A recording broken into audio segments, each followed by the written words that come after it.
Before we kick it off, quick show of hands. Who here is responsible for identifying or finding good automation candidates, or is working in the team to try and figure out what to automate? Okay, good number. Other side, who's here to try and figure out how to support once automation is developed, or to figure out how to make it and keep it working? Okay, all the group. Some overlap, good. So those are the things we're definitely going to address. Who here is very interested in only the heavy technical aspects of automation? Okay, sorry to disappoint you, but we're not going to go into that. So it's obviously 20 minutes, so we're trying to cover at about 20,000 feet the things around automation, to think about the lessons learned and the feedback, and hopefully give you things that you can work on, digest, and internalize as you go through this journey yourself. Before we do that, quick intros. I'm Josh Van Horn, I work at RapDev. RapDev is a elite ServiceNow partner where we started with a focus around making ServiceNow work in a cloud-native environment, so a lot of DevOps and that kind of work, which moved into things like automation, on-platform, off-platform, making things work end-to-end, removing overhead, administrative work, etc., which is one of the reasons why we connected with Assurant for the work that they were looking at. So Robert, do you want to take it from there? Sure. So I'm Robert Fortunato. I work with Assurant. I look for all sorts of opportunities to automate work, automate service fulfillment, self-healing, pretty much anything that creates toil for the organization. Assurant is a Fortune 500 company. We're one of the largest companies you've probably done business with and don't know it because we're a B2B2C. And so to that end, we have a lot of back office processes to do fulfillment, to keep the lights on, to deliver service to our customers. And so finding that opportunity to automate, making the business case to do that, navigating the risks and complexities. We're going to touch upon some of that, kind of the journey we've taken for the last 2 years and really the last 6 months together with RapDev as an engineering partner to deliver high value, high quality automation and share with all of you the pitfalls and the strategies we used, the lessons learned, and kind of some of the stuff we're looking at to go forward. So happy to see everybody here today. So overall, we're going to cover, from a high level, some topics around the context in which Assurant finds itself. So we're going to touch upon really the driver from a business perspective as to why we're doing these things. We're going to talk about how to pick the right automation. So how do you select your investment? What are you going to prioritize? How do you figure out the value proposition from that investment? So there's lots of things to automate. The title of the presentation is Automate Everything. You literally can automate everything. Is it a good idea? Probably not, so how do you navigate that? How do you get leadership buy-in and support? Automation, while it's great, solves a ton of problems. There's a lot of risk that comes with it, especially when you're talking about a large organization, complex processes. You're going to face those risks, you're going to find complexity as you navigate that, and we want to share those lessons learned. Lastly, we've got a little bit of eye candy, kind of talk about the story that we've been through, the value that we achieved from an automation perspective. You'll see some of the risks and complexities we faced show up on the dashboards that quantify value in the form of blips that pop up and the automation says, hey, I'm not running so well, or hey, I'm running really well, this is what the value case looks like. So, wanted to start by setting context. From a business perspective, it's not just about better, faster, cheaper anymore. It's better, faster, cheaper, easier to use, and more consistent.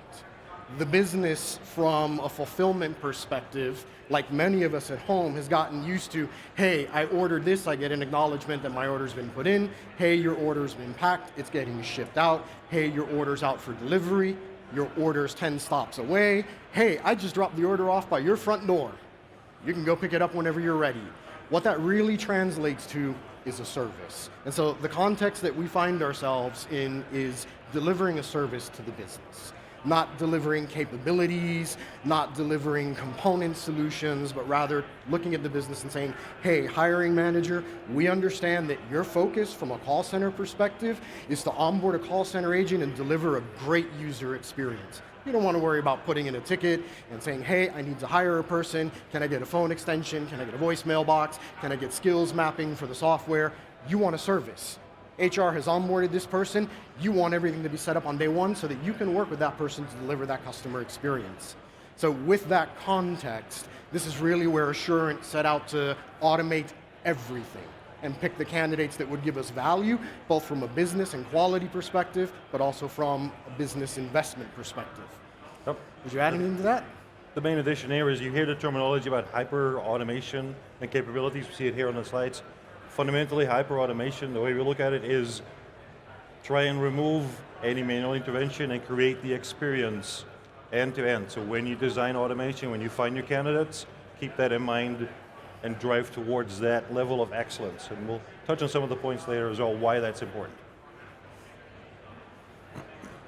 So, the road that we've traveled, this is what you're going to see, it's kind of the analogy.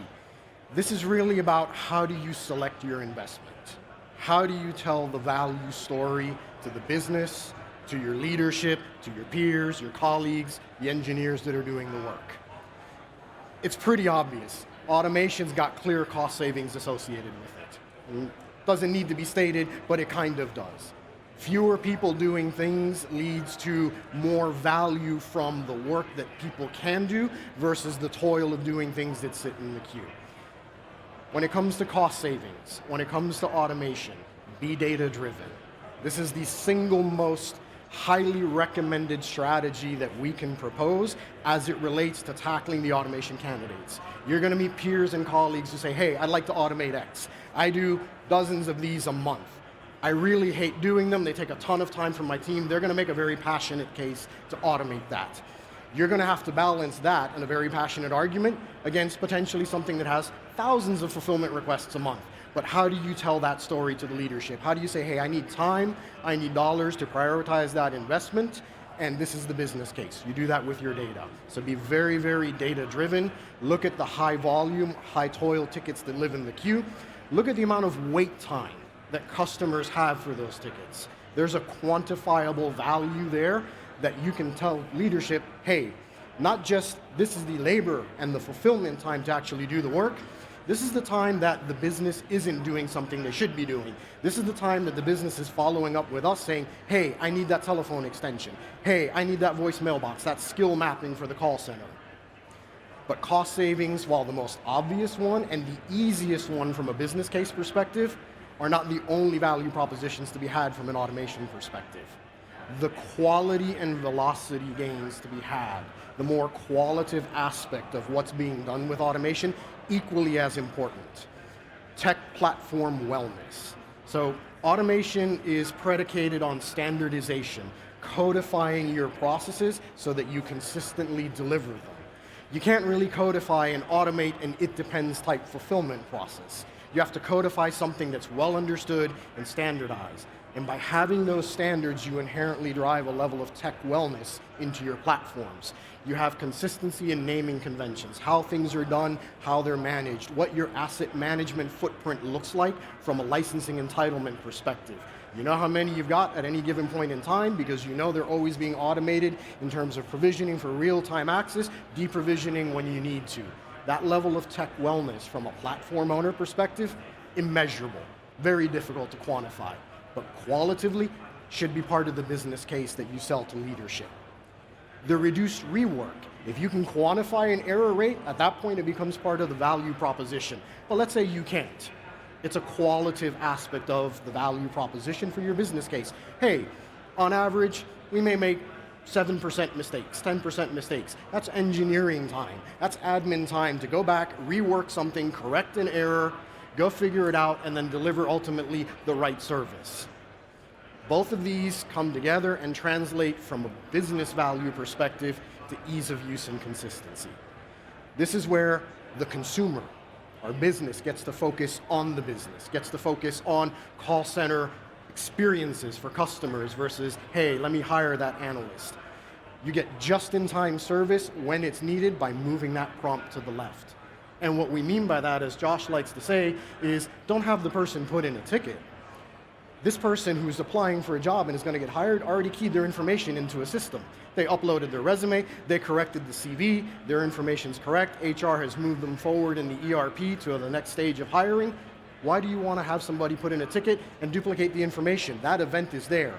We know it exists. Move that prompt to the left, key off it when they get hired, deliver that service. Ultimately, when we talked about that experience, hey, it's 10 stops away, it's at the door, business satisfaction. You can't beat that. It's priceless. Yep. And the only addition I want to do there is pragmatically, when choosing, you look at costs, you look at the value to the organization, especially to the business, to make them perform or focus more on what they're trying to achieve. Calculate the cost, the reinvestment. You have to invest in your organization to support it moving forward, but also in that evaluation, don't be afraid to walk away from things that you are really invested in, that you thought were going to work, look great on paper, and you do technical analysis, and it's actually not quite there. And you try and fix it, you try and push it, and you go, okay, maybe it's fitting it. And you go into this process where you're already decided what goods look like before you actually look at the numbers and look at the technology. So stay open, be honest with yourself, and if you don't have the data to do cost, introduce the cookie crumbs, introduce the references, so you can measure 3 months from now or 6 months from now, and then make the decision whether or not this is a thing you want to invest in, and whether there's a serious cost saving involved, right? So be honest with yourself, don't fixate on things that you think make sense before you start. Yep, and you touched upon something important that I'd like to elaborate a little bit further on. I've talked about a lot of the net positive returns in terms of automation and value and the investment proposition.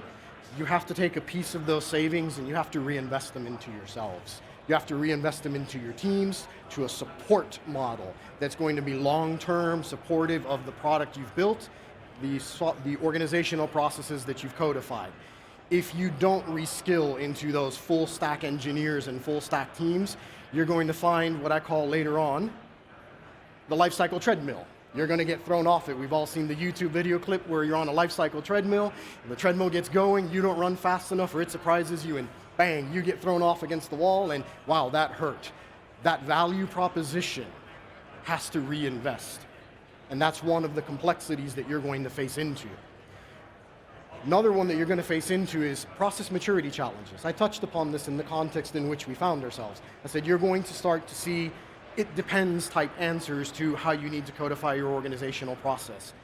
That tribal knowledge for handling work, that's one of the key things that you're going to have to figure out as an organization.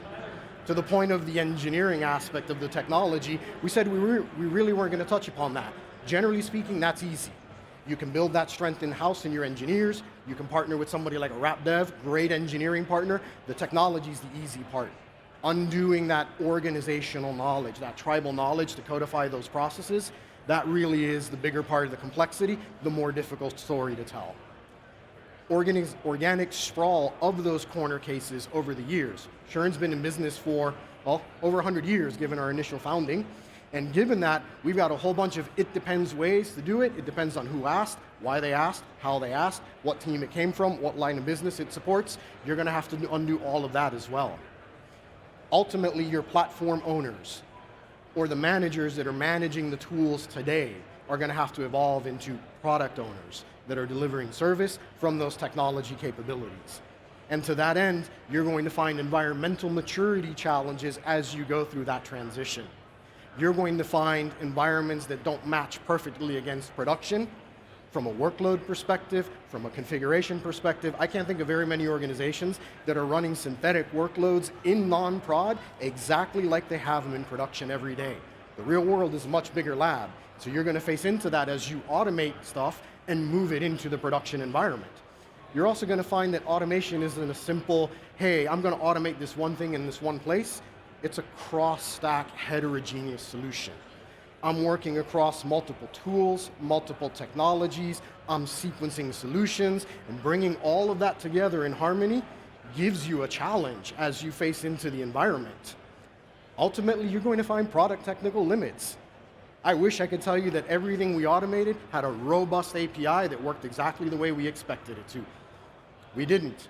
We found cases where we had to do custom scripting, we had to execute scripts from a remote management perspective, and lastly, in the worst case, RPA, where we had to use robotic process automation to go manage a UI for a legacy tool to accomplish that end-to-end work stream. Let's say that you succeed the way we've succeeded in getting past all of these hurdles. You head into production, you're going to find environmental reliability risks. When a human makes a mistake, it might be a really big mistake, but it's one mistake. You touched one thing, you broke one thing. Computers, well, they're going to propagate mistakes as fast as they can execute instructions. So if you have a cascade of events for automation coming from one system to the next, automation will gladly take that million events and run them all through. And if that's not what you wanted, well, it's what you're going to get. So look out for that. Ultimately, integrate into ITSM. ServiceNow gives us all of these wonderful capabilities to bake in the best practices from an incident ticketing, problem, and support perspective. Use it. You're writing code in the platform. You're delivering solutions from the platform. Support the processes you've written from the platform.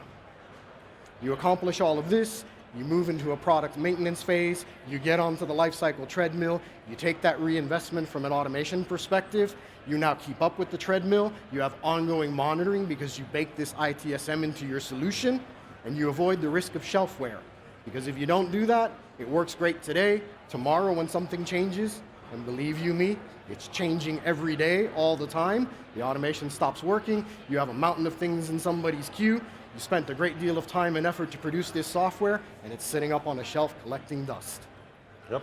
I think the only addition there is make sure you involve product owner and that cross-functional team, so that technology across the stack that automates, not define it into a shared service capability, group it together, and make a product owner responsible for understanding the life cycle, looking at the results, right? If you do it right and you have your monitoring in place, there's no real excuse for not keeping up to date on what's working well or what's not working, or looking for additional improvements in that automation, right? It's not a one and done. It is a continuous process between failure, organizational changes, and drift that you need to keep in check with, and that is a primary responsibility for a product owner. So make sure those are assigned and they understand their responsibilities. Yep. Yep. So, a little bit of eye candy here. Kind of the convergence of a lot of things that we've been talking about, the value quantification, the big picture. This is ultimately what codifying those processes, investing that time, leaving those cookie crumbs in terms of instrumentation that Josh has mentioned, materializes in the big picture. A dashboard that you can go back to leadership and say, hey, we used data, we found high volume candidates, we delivered automation, you can see that we've iterated and delivered multiple MVPs over time, your value continues to climb, your toil continues to go down. It's a journey. You're going to keep walking this continuously. If you're fortunate, you pick your targets carefully, you get a return like this, which for us is 6 months of return. That's 11,000 hours of labor savings that we've got to reinvest to have people do more meaningful work, because they're not processing tickets that are coming through the queue to either respond to an alert or an incident or a service request for some sort of fulfillment. This is the big picture. It's not always rosy. When you've got an automation that looks really well, it's going to look like that. Pretty much green all the time, the occasional hiccup. You're going to get about a 15% failure rate, so 80-20 rule. If you can get 80% of the stuff to work, it looks great. You're going to have great value. You're always going to have a corner case. Focus on the high value stuff. Don't worry about exhaustively automating everything. But it isn't always a beautiful story. Sometimes you have automation that gives you grief because of that environmental complexity I was talking about. There's still great value to be had, but you can see where the automation failures in some cases exceed the success rate. And so that's stuff that kicks out to the queue that needs to manually be handled, but having those cookie crumbs, having that data because you've instrumented the code, the process, with a ticket that you can follow up on and report, tells you, hey, where do I need to invest to make sure that I don't get shelfware, that I have this value? I could go on and on and on. So could Josh. We lived this for 6-7 months. We've lived it beyond the work that we did with RapDev for years. There's so little time to present everything. So if there's a picture I would ask you to take, it's of that. These are the lessons learned. All of the things that I've been discussing in detail, the things that Josh mentioned in detail, we've tried to distill them here and say, hey, we don't have the time to get into all of this and walk through it very carefully. If you're interested, we'd more than love to have the conversation with you. On the side, we're down to about 30 seconds, but these are the takeaways. Walk through them, do it as a team, quantify the value, MVP deliverable. You saw that in one of the earlier slides where the value kept increasing, and ultimately, rinse and repeat. So with that, We don't have time for question and answer as far as the stage is concerned. We would love to converse with all of you, hear about the journey that you've been on if you've already embarked upon it. If you want to have a conversation about where you're going, where you'd like to go, and hear about more of what we've done, we're absolutely open to it. We'll be right over here. And thank you all for the time. Thank you.